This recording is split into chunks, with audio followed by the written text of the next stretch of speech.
Welcome back to the Check Swing Podcast with myself and, of course, the starter show, Mr. Coach Sander himself, looking quite dapper in the Philadelphia Eagles, Philadelphia football t-shirt there. It's all representing the Eagles. You already know what it is. Here on the Check Swing Podcast, we are 4 for 4 guys when it comes to our professional sports, maybe even 5 for 5. You know, it's a thing in Philly now. It's 5 for 5. But welcome back. Appreciate y'all for checking us out. Appreciate y'all joining us. Appreciate y'all coming back for yet another week of the Check Swing Podcast. Hope you guys enjoyed last week's show as we took a review of the 2022 year in sports. If you've not had a chance to see that yet, go ahead over to our YouTube after this show. Not right now, but go over to the YouTube channel. That's youtube.com/New Twist Radio and type in Check Swing Podcast and you will you'll see us. You'll see all our shows there. But like I like to start every show off, I like to talk to my people. So Miguel, how you been, man? I'm doing well, sir. Doing well. Forgive me if I squint every now and again, or I look like I'm blind. I got some new frames, and I finally got bifocals, so I'm able to see you, and then not see you, and then see you, and then not see you. So I'm still trying to find that line. So it's so if I make a point and then I see you going like this, that doesn't necessarily mean you agree. That might mean you're trying to see me. I'm trying to see. Yeah, I'm trying. I'm trying to use the bifocal, and I last year I made a mistake. I made two mistakes. I did the progressives. Uh-huh. They're like, oh, you gotta, they're gonna like look wavy, but you just gotta find a line. So I'm like looking like, looking stupid, on the train. Looks like I'm trying to commit suicide. Well, And I was then going to ask you. I was going to ask you. Did you get the kind that are like you can't tell they're bifocals from like that's if what those I'm are. looking at you? That's what the progressives are. Because Yeah. yeah. So I if I would have got them a little wider, it would have been like $200 more. So I was like, nah, nit. So I got the narrow John. So I had to if I wanted to read something, if like from here, I would have to be like, there it is. You know what I mean? So I was like, just give me the bifocal line and give me my transitions back because I didn't have transitions last year. So now I'm good. Oh, well, I'm glad you can see now. I'm good. I'm Yeah, glad you can see. I looked at my coworker last week. I was like, oh wow, I didn't know you were black.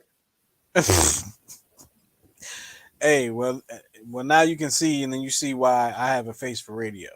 You actually see in the human flesh. I know this is not where we're going with the show, but before I go there, I do want to let people know that we're going to be talking about the NFL playoffs, the NFL's wild card weekend, Super Wildcard weekend.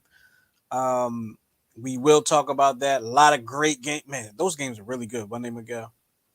With the exception of one, but and another one that almost went out of hand, but that comeback was amazing.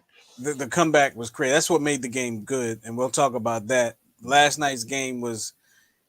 I tell you what.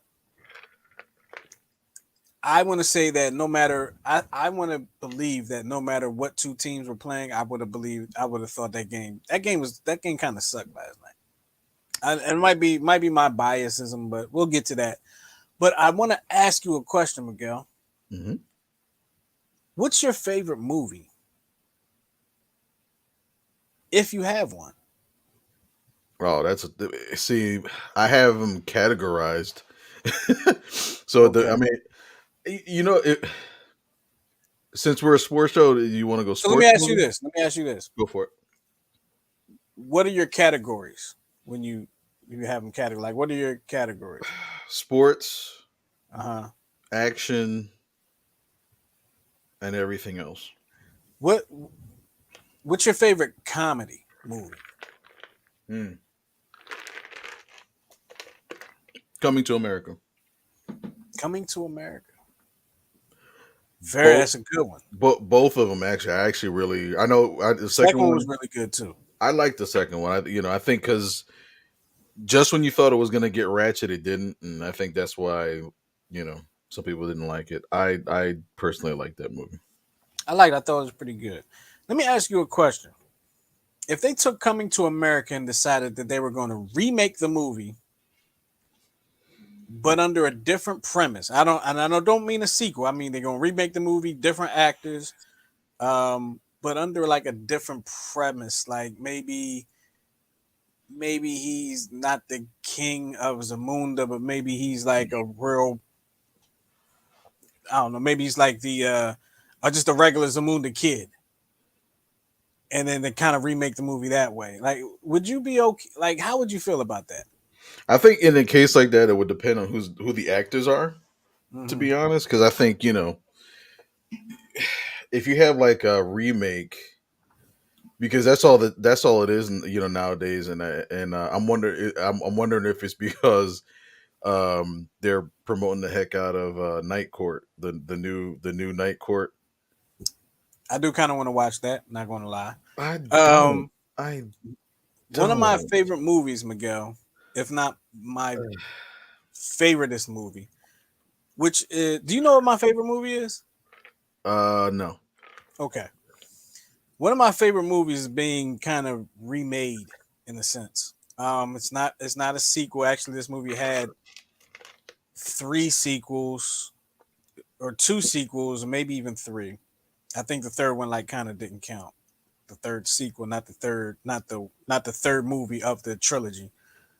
The actual fourth movie of the trilogy just didn't count to me or most people that like the movie. Anyway, um, the movie is House Party. Oh yeah, yeah, yeah, yeah. House Party is like one of my favorite movies, right? And they're remaking it, and the way they're remaking it is very interesting. And I Yeah. kind of want to see it, Hmm. but even when I think about it, I just be like, wow, they could have named it something totally different. Yeah, they didn't have to go with the heart. I mean, I guess people would have thought like it's the house party kind of theme, but yeah, I don't think they needed to People our use. age, yeah, Yeah. people from our generation definitely would have probably thought that if I end up seeing it in the theater or when I will see that movie eventually at some point, some way, somehow. Um, but I'm just like, man, it's kind of weird to me, like Yeah. the whole house party thing, and then but they at LeBron's house. I mean, the premise behind the story, when they're making the story, I think I kind of like it intrigues me. It makes It's it it's interesting, it is. but it's like in the old house party it was like lower budget in a sense, mainline cinema. It was, but you didn't really have. I mean, you had young and upcoming stars. You had a young Martin Lawrence. You had a young Tashina Arnold. Mhm. You had a young. I'm sorry, not Tashina. You had a young Tisha Campbell. Cannibal. You had a young AJ Johnson. You had a young Kid and Play, but everybody knew who they were. AJ Johnson, the comedian, not even the female AJ, but the comedian AJ Johnson. But in this one, you got like I saw Snoop in there. There's like a couple other people, so that almost kind of takes away from it for me in a sense. Like I get it, they're at LeBron's house, and I don't want to break the movie down and nothing like that because I do want to see it. But it's just kind of, I think I feel some type of way, man. Am I getting old? No, I mean it's just like the movie A Star Is Born, right? Uh, That movie has been remade 3 times. It originally came out in like the 40s. Then it was remade in 76, and then it was remade again with Bradley Cooper and uh, the you know who I'm talking about. Um, yeah, but I know. I'm each trying to think of her name now. I can't even think of her name but right it's now. it's funny because every single time that movie came out, it actually won an Academy Award or it won major awards. Now, let me. Did they change it each time that it was remade? Did they kind It of was the change? exact same premise Mhm. every single time, but it was about the actors. I don't remember who was in the original one, but the second one was Barbara Streisand, Yeah, and then the third one was Bradley Cooper and whoever she was. Um, her name escapes me. So me too. I'm all for. I was watching an interview because I think Jerry Lewis, who was a comedian who passed like 10 years ago, he Was was it that asked. long ago he passed? I feel like he didn't pass that long. I feel like we Might all have been like thought five. he passed. like I literally just looked this up the other day, and it's such a coincidence. I'm gonna look it up right now, but continue your thought. It was probably sooner than that, but he was on one of the shows, and I think he was on David Letterman, early 2000s, and he was asked that question, like, "What are your thoughts about, like, all these remakes going on at that time?" Mm-hmm. And he's like, he didn't want to like criticize like actors and stuff like that, but he actually thought that it actually brings to present day some versions of of those movies, and it modernizes it for like the younger culture, which I get to a degree. I just hate when they take the original premise and like kind of twisted it around. That's why I was nervous about Coming to America too, especially when it went like borderline ratchet. But I just love the fact that they kept it honorable, and it was like it seemed like a whole new movie until you saw like some of the older characters return. Um, uh, and the Wesley Snipes character was freaking Oh, he was funny. hysterical. Oh, that was But hysterical. see, the difference is the uh Coming to America wasn't a remake; it was a sequel. It It was was like a a sequel, right? continuation. Right. So it's a little different. Jerry Lewis died in 2017. Right. So there you go. I'm just saying, like I just had a conversation with somebody and we thought he died a long time ago too. And then I was like, wait a minute, he died recently. You know what it was? He was off. He because he did the that telethon every Labor Day for like 50 years, and I think they took him off the air like 10 years ago. I think that's what it was. That's why I thought when he that's Yeah, why I thought he died, because he couldn't do telethons anymore. kind of like, and I hate this, kind of like Dick Clark. It was like when Dick Clark, when they took him off the New Year's Eve, he died a Yeah. couple years later. But it was like everybody thought he was dead because he wasn't on the New Year's Eve thing anymore. And you remember he made a cameo, I think, the year before he died, and he Hmm. was it was sad to see because it was like the end of an era. And Yeah, you know yeah. there's a, not to go completely sidebar, but you remember a artist, oh, what's his name? Lonely Teardrops. Uh Lonely Teardrops. Oh my goodness, I can't. There, Oh, like some like 80s uh, sound. no, he was actually from the 60s. Oh, well, yeah. I don't know. I wasn't. I don't know. Oh, Got me on that one. anyway, so this famous singer, I think his last name was Wilson. Jackie Wilson. Jackie Wilson. Oh, okay, Jackie Wilson. He had a stroke in the middle of a show in Cherry Hill, New Jersey in 1975, and he actually collapsed on stage, wound up having a stroke, wound up being in a coma for 7 years. Um, but Dick Clark actually wound up paying his medical expenses while he was in the hospital. Oh wow. And in 75, 76, and 77, Elvis Presley actually did the same thing. So Hmm. they actually paid for his medical Interesting. expense. Yeah. Interesting tidbit there for the people that people checking this out. We'll ask that question maybe in the summertime, and you'll probably have a chance to win some money. So if you get somebody else to answer the question with you on that same day, you'll win some money too. Six Oh, six funny. nine two seven five zero three two three. We're about to get into it, y'all. This weekend was Wild Card Weekend for the NFL, Super Wild Card Weekend as they call it now. I don't know why they got to call it Super Wild Card Weekend, but still Wild Card Weekend. Um, but a lot of good games this weekend. A lot of good games. You had Cincinnati and Baltimore, which was a good game. That You had was heartbreaking. man, I didn't even see the game. I saw the highlights, and my heart broke in the highlights. So I had so, no idea what happened in the game.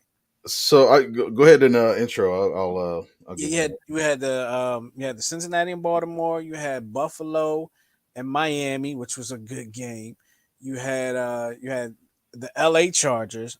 They need to go back to San Diego, so we just call them San Diego. But you had the L.A. Chargers and the Jacksonville Jaguars, which turned out to be historic.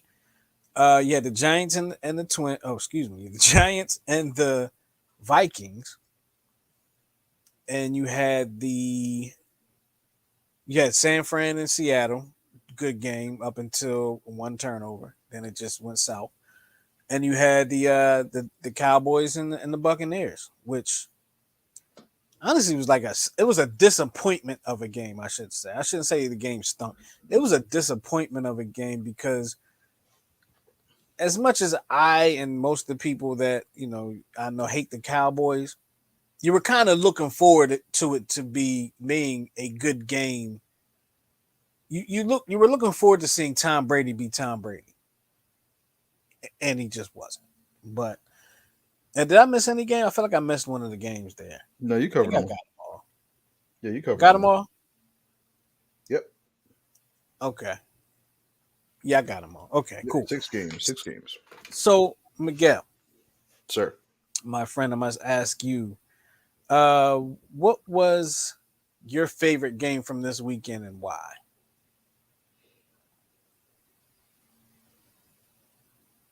My I know I kind favorite. of caught you off guard with that one. I don't know what my favorite game was this weekend. Which game did you enjoy watching the most? The game that I enjoyed watching the most, I want to say, is the Jacksonville. First off, this weekend was probably the first weekend in like 19 years that I watched every single playoff game from beginning to end. Well, minus the Cowboys game and minus the Seattle game. But the Jacksonville Chargers game, because I always like to see, number one, I like the underdog. I always root for the underdog. And number two, I always like to see when things don't go well in the beginning and then there's a change and then all of a sudden there's a flip. Mm-hmm. And there's some sentiment, of course, rooting for Dougie Peterson, you know, and to be able to overcome not one, not two, not three, but four interceptions in the first quarter, three to one person, Asante Samuel Jr., who, like father, like son, is an interception hawk, but tackles for naught. Um, uh, Not a big fan of the quarterback, Trevor Lawrence, but he showed me a lot during this game, and there were some questionable play calls, especially on the side of San Diego's, which I believe today they fired their offensive coordinator and a couple other coaches. Yeah, I believe a quarterback coach or something like that. The quarterback coach got promoted. Yeah, Yeah, yeah, they had some people on the chopping block out there. yeah. I think if it was 10 years ago, it would have been the head coach. But now that you have like a 75-man coaching staff, you're able to kind of like fire groups of coaches instead of just the head coach. But to be able to, and then so to be able to overcome that first quarter, and then 27-0 at the half, and then it's like 30-3, middle of the third, and then to be able to come back to win 31-30, I just think is absolutely amazing. That was fun. That was fun to watch. That comeback was fun to watch, and I believe it was the third greatest comeback in playoff history, if I'm not mistaken. Third greatest comeback in playoff history, and I must say I'm going to toot my horn a little bit, but I'm going to untoot it a little later. After the first interception, I said Jacksonville. I said to myself, I said Jacksonville's going to win this game. You said They're that. going to win. So you said that after the first interception. Did you say that after the fourth interception? Um, I don't remember if I said it after the fourth interception, but I will tell you, I thought through a probably until they got to about 20. I said Jacksonville's going to win this game, and then I want to say I forgot how it went down in my head, but they scored at the end of halftime or right before halftime, excuse me, and I said they're going to make this game. And I backed off of they're going to win this game. And I said they're going to make this game interesting. I just had a Yeah, feeling they're going to make this game interesting. yeah. I had Um, that feeling too. I didn't feel like at halftime. I didn't feel like they were going to win. Like I had a small feeling, a small tingle when they came out from halftime, and I was just like, you know what? I think they're going to do something, but I didn't think they were going to win. But the way they came back and won that game, they persevered. They held, excuse me, LA to 3 points in the second half. Man, man, you kind of wonder what would have happened had they played the whole game like that. Of course, San Diego. I keep want to call them San Diego. The Chargers shot themselves in the foot. They didn't run that clock down, and they wanted to keep their foot on the pedal. And the coach even said it coming out of halftime. He said, we're gonna come out here. We're gonna stick to the game plan. Whatever he said, they're not, going to let up because they're. He understands that they are a good team, and you can't let up in that situation. But the fact that they didn't run the ball more just to burn some of that clock out, and they really couldn't, like, they couldn't move the ball. They just could not move forward. See, Was but amazing. see, but here's the thing, and it's a tale of two versions of that. You appreciate a coach that's aggressive, like a Doug Peterson, or like the Dallas Cowboys coach yesterday. But then I think the frustrating part of the Tampa Bay Cowboys game was, and even the announcers were like, he's. I think there was a time there was like 4th and 3, and like he chose the punt, and he really play and usually that's a sign from defensive coaches tend to do that. They tend to be a little bit more conservative and try to win with defense and stuff like that. But it's like Tom Brady's not Tom Brady. You need points. You want to keep the ball away from the Cowboys, and you keep kind of giving it back to them. And and I don't want to. Congrats to the Cowboys. Blah blah blah. Whatever. They can go to hell. But I think I think the reason why they literally won is because they faced a team that had no running game. They were literally one dimensional and had a 45-year quarterback that I think out of all the games that weekend, it wasn't just it wasn't frustrating to watch. It was actually sad because you could see, how you see all the interceptions or you see the incompletions, and you're just like, wow, that's the 45-year-old Tom Brady trying to harness or unlock the 35-year-old Tom Brady. And you could see the throw that he used to be able to make, and then for him to not be able to make that throw anymore, he's short, he's wide. You know, it's like it was sad. To me, it was sad because it's like, I don't I think he's done. And of course, just when you say that, he's probably going to marry another supermodel and then play another 10 years. But I I think this is truly now the end, and I just hope he doesn't try You to know, hang on for another couple of here's years. I was thinking the same thing, right? Yeah. I was thinking the same thing. Like this is probably it. This is probably it for him. Um, but and to be honest, if you really think about it, he wasn't all that great last year, but he wasn't that bad that he was yesterday, and how bad he's been this season. Um, so I guess you can say he's gradually kind of degressed, but it's something about it being Tom Brady where you're like, he might still have it. You know what I mean? He might. I think. I think there was a point in the season for the Buccaneers where, you'll remember, it might have been 3 or 4 weeks in, might have been the second week, where he like got in his lineman's face and got to yelling and snapped on him, and ever since then it just hasn't been the same. Yeah. It's not been the same. And those linemen might have, most of the time the linemen, that Brady did that in the past. The linemen snap into shape, they keep him clean. Maybe these new age linemen ain't about that life. Maybe they're about that. You stay out my face, life. You let me do my job. You stay out my face, or you're gonna be dirty the whole game. I don't And I can know. make it look like an accident. I listen.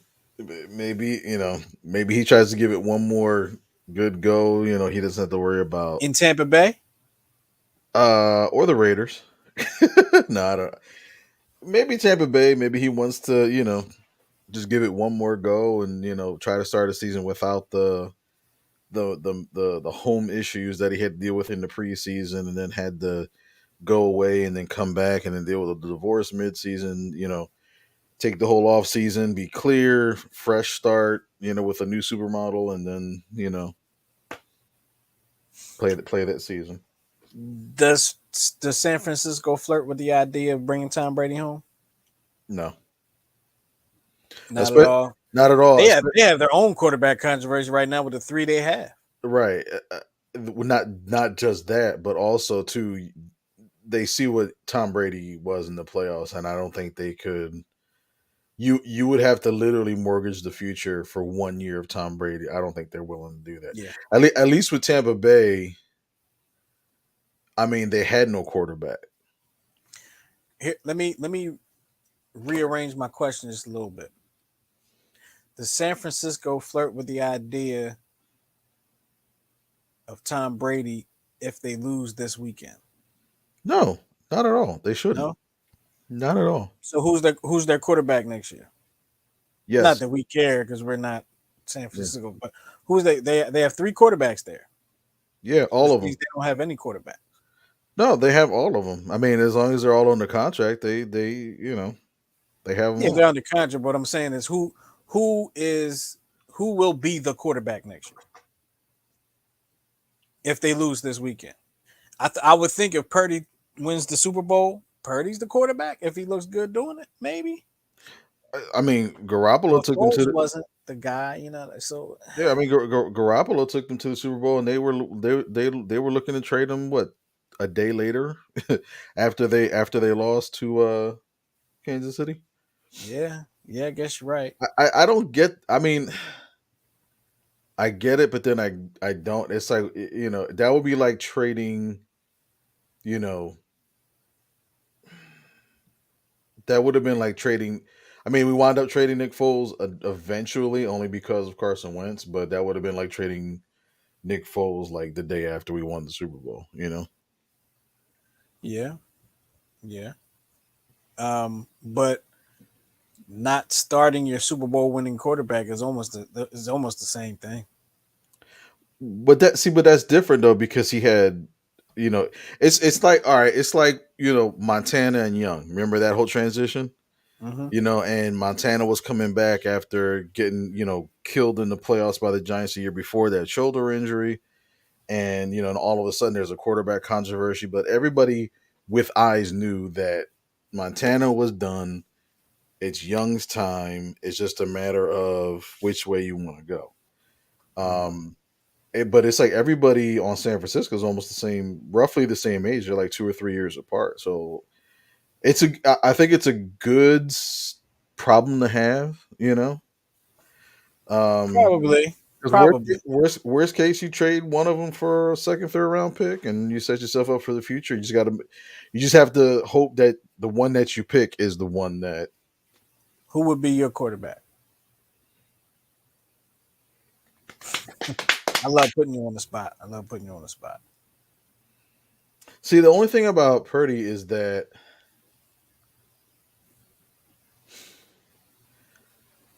I think history says that you don't put all your stock in a rookie quarterback that goes on a run. Hmm. Look at Philly history. You remember Hoying, Bobby Hoying? He went on that run like what, 6, 7 in a row, and then we gave him a contract, and then he couldn't throw a ball past 7 yards. Um, I lean towards Garoppolo because of experience. So Interesting. that would be my guy, or go after Lamar. You know what I mean? See, since his days in Baltimore are pretty much over. Yeah, that's a whole another conversation, right? I He's didn't think about that. Him, eh, Lamar ended up in San Francisco would be very interesting. That would make that offense. Could you imagine what that offense would be with Lamar Jackson? Oh my goodness. which is kind of sad because like it's like he's kind of getting a bad rap, partly because he didn't fly with the team to the playoff game, but it's usually a team rule, or most teams will not allow somebody to fly that's injured. It's just a common thing, Right. But a couple of teammates of his popped off. I think the linebacker that they just re-signed. They said if Lamar was playing, we would have won. Mhm. However, like that was the other playoff game that I watched from beginning to end, and I think it was just It was that was probably the saddest because I'm not a Ravens fan, but you kind of inherit the area, and I was rooting for him. I was rooting for the Ravens. You know what I mean? Um, I root for the Ravens. I root for them. yeah, I like the colors. They're in the AFC, so they don't bother my Eagles. Um, and they were a pretty good team to root for. And Huntley I just think he pressed because he had a great first quarter. I mean, he was on target. He was balling. Um, but I think the inexperience kind of caught up.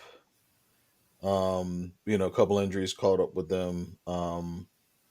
I hope he doesn't leave because he's really popular around town, and kind of gives an uplift to the area and whatnot. So yeah, there's just a lot of tension in the DMV about What's the situation. what? Yeah, I was going to ask you what's the post down there? What are people down there saying about Lamar Jackson and about the Ravens in general? So the kind of have to go through like the history, not a whole history, but it just seems like there's. I was reading a sports article about Baltimore sports, and it seems like there's a premise about the way one culture is treated versus the other culture. Okay. So just to kind of make it plain, Eddie Murray wasn't treated very well, even though, he contributed to the area, hit 500 home runs as an Oriole, between teams. But it wasn't treated right, as well as Frank Robinson. But then you have Brooks Robinson and Cal Ripken Jr., who are like literally gods.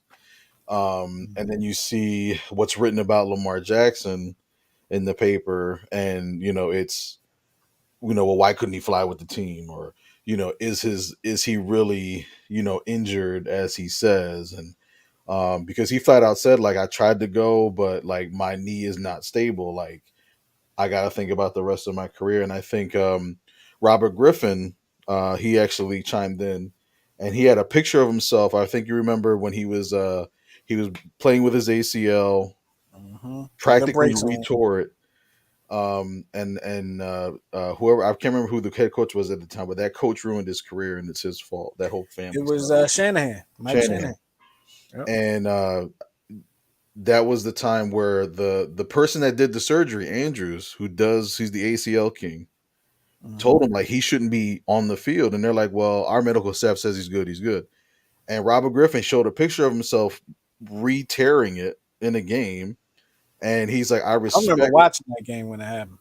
It was atrocious. It was an abomination of a coach putting out his player, hanging him out to dry, you know. hmm But he told him, like, listen, Lamar, like, this is your livelihood. This is your career. Like, protect yourself. This is, it's not worth doing long term career damage.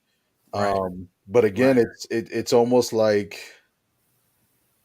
you know, people of color seem to be, you know, attacked in a different way, or not given as much leeway as people So that you're are. saying that possibly if it were Joe Flacco, it That was the sounds might have been a little different. and it's funny because that's the example that was given. It's like Joe Flacco, who literally was not nowhere near the talent as Lamar Jackson is, like, still revered to this day. And he had one good season, which was the Super Bowl year. Never was able to replicate it, but because he won the Super Bowl, blah blah blah. They even say Ray Lewis is treated like garbage. Uh, um, Ray Lewis, really. yeah, well, because they call him, the ex murderer, and stuff like that.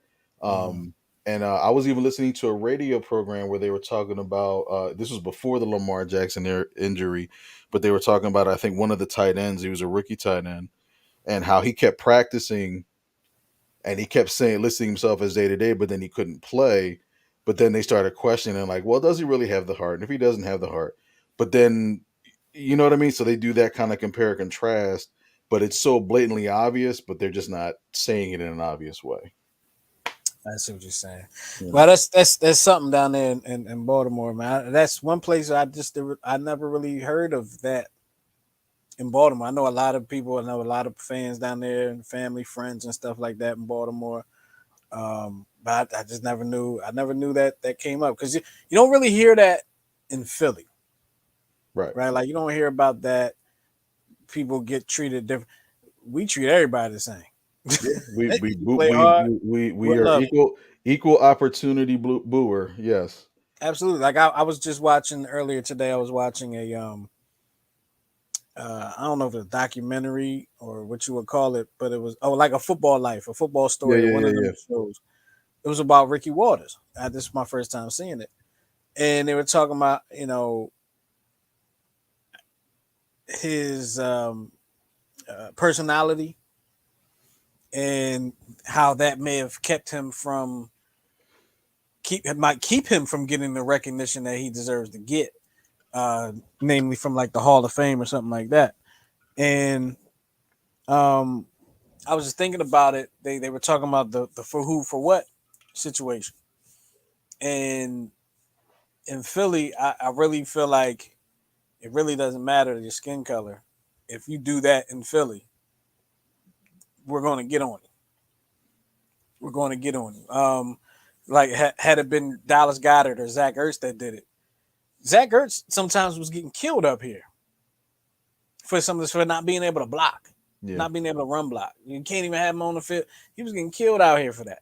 They was getting him. That's why when So you hear that speech from Kelsey at the Super Bowl, mm, remember what Lane Johnson can't stay off the juice. Yeah, mm-hmm. that's real. That's a Philly thing, and I think with Baltimore sports down here, it's of course we're like right at the Mason Dixon line, and it's like the beginning of where the shadow starts to turn. Mm, Just making it plain. Just like yeah. I think we had that conversation where I was talking, in regards to having a player on my team, and I was told that people say that he's not a good teammate, and I was like, so then I went to his actual coach, and the coach was like taken aback, like he's a great teammate. He just struggles with some of the mental aspects of the game. That's it. But he's a great teammate, and come to find out that the issue was not that he wasn't a great teammate. The issue was that he spoke up for himself, and he Mm-hmm. speaks very well, and he speaks very proper, even for a high school kid. But he'll flat out say like, no, that doesn't make me feel comfortable. I won't do that. So an older school coach will take that as all insubordinate stuff like that. But it's like he's telling you something. If it's any other player,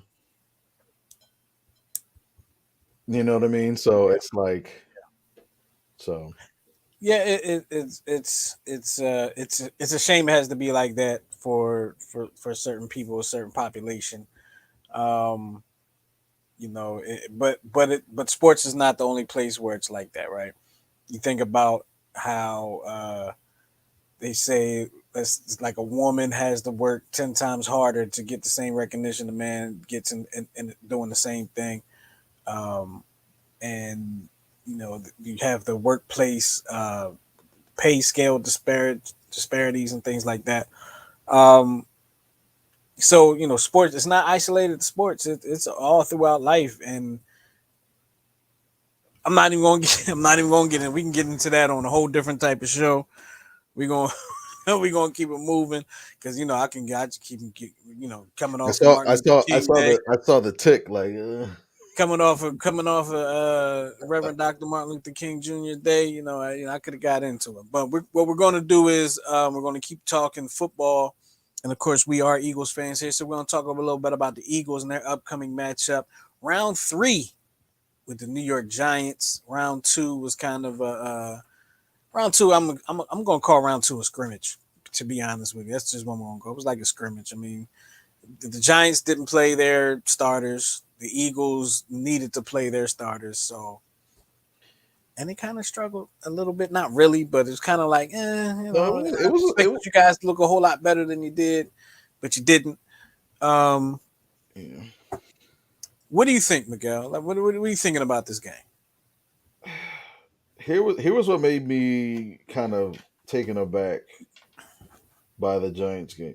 We've seen the Eagles do this before, whether it's a great team or not a great team.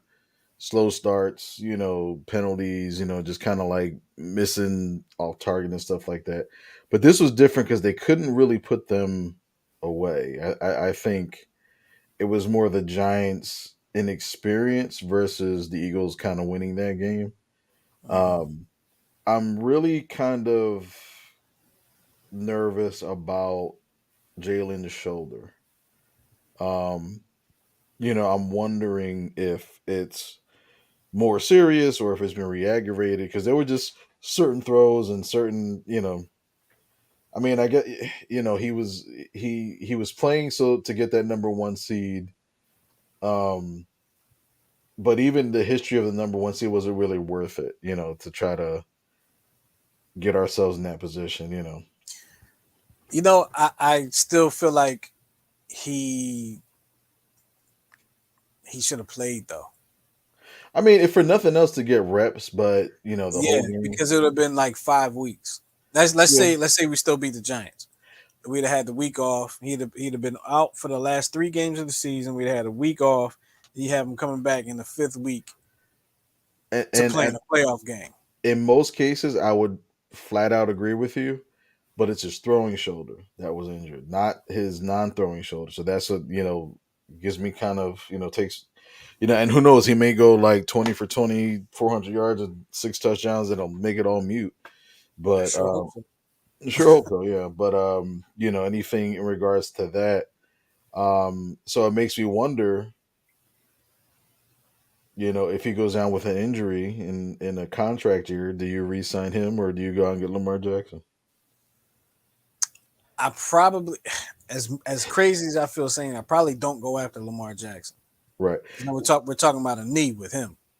Yeah, and it's it's also technically the same quarterback, And granted, Lamar is what, an inch or two taller, but it's still the He's a same. little taller.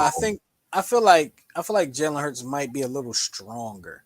Yeah. Um, maybe not arm, but I think Lamar got like a rifle of an arm, but Hmm. Jalen like just head to toe, just physically might be a stronger person than Lamar. Just absorb the hits, and even though you don't want him to, I just feel like he'll run you over. I think he'll run you over more so than Lamar would, even though Lamar will try. Don't get it twisted. He'll try to run you over, but I think Jalen has it a little bit more in him. He's more of a bowling ball than Lamar is. Yeah. Um, And he wins, man. That brother wins, man. yeah, he wins. He knows how to win. Another point of concern with the Eagles this weekend would be Lane Johnson. Yeah. Lane Johnson playing with a sports hernia. He decided to not get surgery on it so he can come back and play in the playoffs. Very painful injury. Um, but I believe it's one that he can't make any worse. I know somebody that played with. Actually, I know somebody that had a sports hernia in high school during the football season, and he might have gotten it during a game on a Friday night. I want to say he had surgery that week Mm. and still ended up playing that same week. I feel like that's how it went down. Either that or he just played through it. I Mhm. can't remember which one it was. But that's not to compare the two. That's just to let you know that I know somebody that has done it and they've let me know how painful it was. I've never had that injury. Miguel, have you ever had that injury? No, You but can, believe it or you can not, say so for everybody that's listening. I played 4 years of high school football. Never got an injury. I played 4 years of high school baseball. I broke my ankle. I tore my hammy and dislocated my knee. Oh I'm my like, are you goodness. kidding me? Yeah. I'm like, what the hell? You were saving all your injuries for the spring. Yeah. Trying to ride it out to the summertime, huh? That's it. That's it. Man. Um, so Lane Johnson not being well, he will be playing. Lane Johnson says something along the lines of, if anybody's going to touch my quarterback, y'all going to have to answer to me. Um, let's face it, Jalen Hurts is probably going to get touched, right? Let me just put that out there. Let me just go ahead and put that aside. But him making that statement, it gives you a feeling he's coming for business, man. He's coming here to take care of business. He's had his 4 weeks off or whatever the case may be. I think it's four. Um, and he's got like a streak of games for like 2 seasons where he's not let up a sack. And remind me to ask you a question after we finish this segment. But Lane Johnson, how much of an impact will he have in his current condition on this game, in your opinion, Miguel? I think Lane Johnson at 60% is still better than anything else. Even if he only gives up a half a sack or a touch, I think it's definitely going to be needed, especially because he's protecting Jalen's throwing arm. His Mhm. backside I think is protected pretty well, but you know we got to protect that throwing arm. So Absolutely. I've when McNabb had that injury and he managed to play I think 4 weeks through it until it got to the point where his thing snapped and then he had to be gone for the season. Um, it's a little different because, and I was a lineman in high school, so the constant pushing back and forth. I mean, that's like your core. Absolutely. You know what I mean? He's not like dropping back and throwing a pass and then taking a break. He's literally like pushing forward and pushing, getting the power from the legs to the thighs to the hips, and that takes your core. My fear is that it'll wind up being long term, and then he'll have to, recoup for a whole off season and, you know, so It's a lot. I mean, he could essentially, I don't know who the defensive end is for the Giants. Should have did my homework, but he could essentially see Micah Parsons in the next round if the Eagles make it through and the Cowboys make it through. He could could you essentially imagine see Nick. Was it Nick Bosa? Is it Nick Bosa? Joey Bosa? Bosa, Nick One of Bosa, them Bosa boys in the following round. the You one know, that didn't throw his helmet on the ground and curse yeah, out the the one that doesn't play for the Chargers and had like, I ain't gonna say what I said, what I thought, but you heard him go off about about that whole thing. yo, no, I didn't. Well, I saw him snapping on the field, but I didn't. After the game, I didn't hear anything from him. But I was thinking about how in football players get so much more leeway, and coaches get so much more leeway when it comes to arguing with referees than basketball players. Like you can make a gesture in a basketball game and get a technical foul. I guess that I don't know. Like I've seen coaches ream a referee out in a football game on the sideline. Nothing happens. But let a coach in the NBA do that. Technical foul might get thrown out the game. It just seems. I know it is what it is, but why is it like that? Is it because maybe we can't really hear what the coach is saying on TV and they know this? Whereas if a coach in basketball does, we're going to hear what he's saying on TV because so many microphones. Like, how do they get away with that? I think because the play keeps going, that it's like, all right, well, the play's over, we're moving on. Like I just don't think the referees give a damn about what the coaches say. I don't think. Plus, I think if I'm not mistaken, NFL referees are still part time, so it's like they're not really paid to give a crap like that. Um, and the only thing that they're kind of mandated from the league is what happens on the field, not necessarily on the sidelines. Because you notice too, you're starting to see a lot of taunting penalties because Yes, of what people are saying. So yes. I think they're starting to regulate that a little bit more. But as far as like what the coaches are saying, they're like, yeah, whatever. We already moved. We're not doing anything about that. It's come from the league.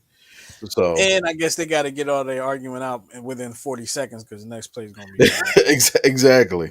guess they just let them have it. And I think that's what it is more than anything. There's little room for discussion unless there's a challenge.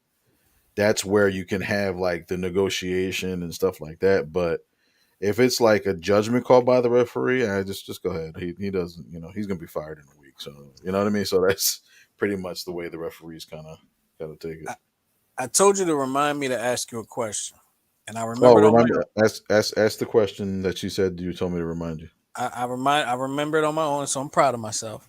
Congratulations. What gets an offensive lineman into the Hall of Fame?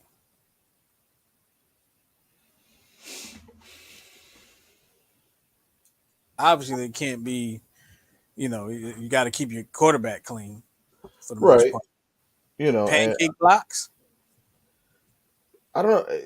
When I think about, of course, like Anthony Munoz, who was, probably the greatest offensive lineman all time.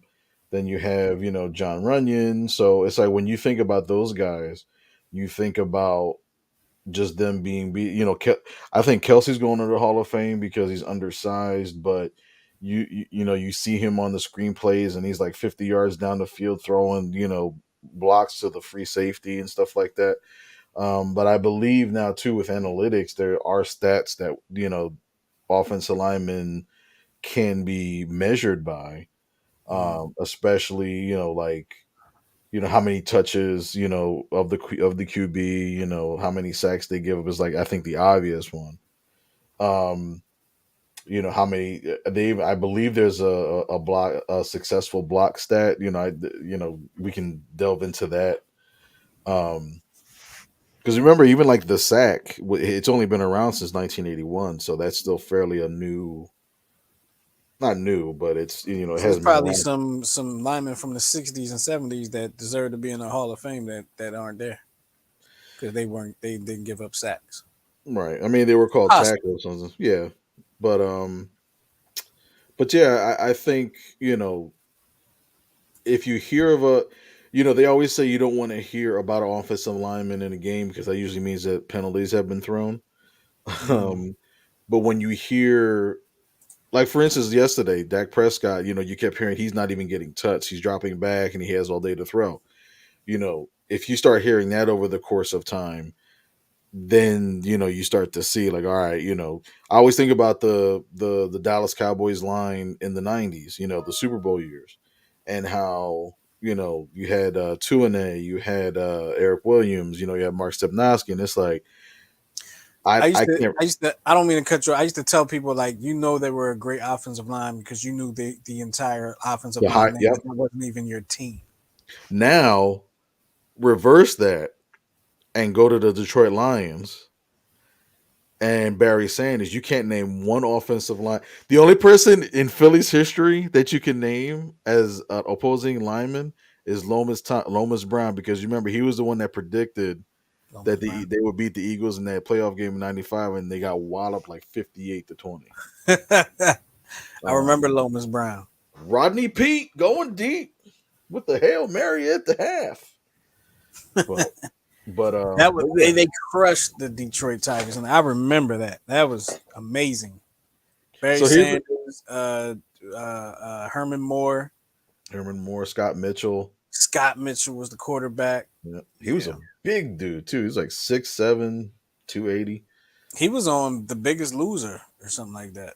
Oh wow. I think it was him. I think it was him who was on The Biggest Loser. So of course I always have this argument with Cowboys fans, right? Because they say Emmitt Smith is the greatest running back of our time, which is I don't even think he's in the top 10. What? Yes, he's there yardage wise, stuff like that. If you put him in Detroit and put Barry Sanders in Dallas, Oh my God! Thank God, and thank God Barry Sanders did not play for Dallas. Oh my goodness! Could because you imagine what he would have been? Emmitt Smith averaged 4.5 yards a carry because he was never touched. Yeah, Barry Sanders started -8 yards. You know what I mean? he did. He did start in negative. It was a rule. It Right. was It a was it rule. was like the rule.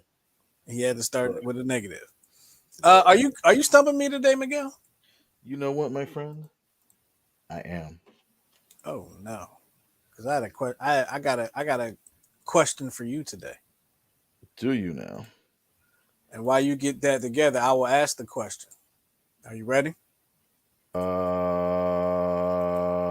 Yes.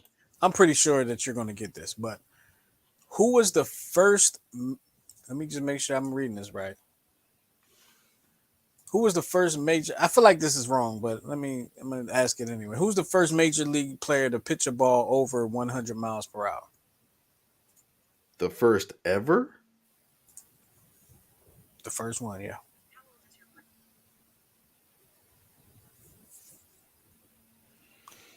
Like officially.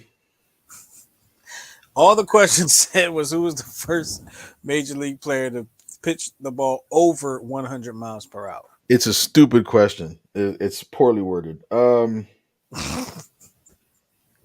want to say Nolan Ryan. Well, you'd be correct. I'm just leave it to you at that. Oh, You really? yes. I'm thinking over 100. I'm thinking that Okay. might have something to do with that. I the reason why I say it like that was because like there were pitchers that probably pitched as hard, if not harder. Okay, right. But they didn't have the means to measure it, so to speak. Gotcha. All right. So yes, there's your guess. What played for all those teams? Played for all those teams, but played on the 2008 World Series team, which was the Phillies. Correct. Matt Stairs.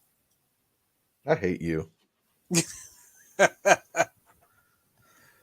Listen, that had to be Matt because Matt Stairs was like the only person around long enough to be on all those doggone teams, man. Wow. So Matt, he played on 14 teams. And hey, it must feel good to be wanted, right? yeah, he was a rookie at 23, played till he was 43. He played with Oakland, Kansas City, Washington, Philadelphia, Toronto, Pittsburgh, Boston, Texas, San Diego, Chicago, Cubs, Detroit, and Milwaukee. And I wonder if he hit home runs all the way up until his last season. Uh, I will confirm that he did not. Did he hit home runs after the age of 40? Yeah, he Which was 40. He was exactly 40 when he joined the Phillies. okay, so yeah, he definitely hit at least one home run with the Phillies. I know that. So after the age of 40, he hit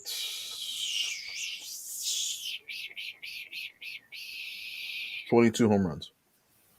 22. Hmm. Nice, nice. I won't be hitting any home runs after the age of 40. Just putting that out there. I'm not playing baseball anymore. I'm not doing it. I've said it on video, on the screen, so it's like official now. I guess I'm officially Are retired from are playing you baseball. officially? Oh my god, we have to have a retirement party. Yeah, that'd be nice. Let's go to Boots and Bonnets in Chester. No. They had do you, that was always a running joke at my previous job because it always has. I was always told they have great soul food, but they also have rooms by the hour Oh wow. right above it. So it's like, oh, okay, it's one of I'd those rather type. not. I'd rather not. Well, we're gonna get up out of here. We appreciate y'all hanging with us. You got any last words? I don't. Go Eagles There you go. That's all you need. and Nothing else that's it. matters. Nothing else matters. Not this week. All right, well, we getting out of here. We appreciate y'all hanging with us here on the Check Swing Podcast. Make sure you check us out over on the YouTube channel. That's youtube.com/new twist radio and check out all of our shows. And the audio will be ready. You will be able to listen to us on demand audio wise as a podcast by this weekend. Promise you that. All right. We getting up out of here. Appreciate y'all chilling with us. We'll talk to y'all next time. Peace.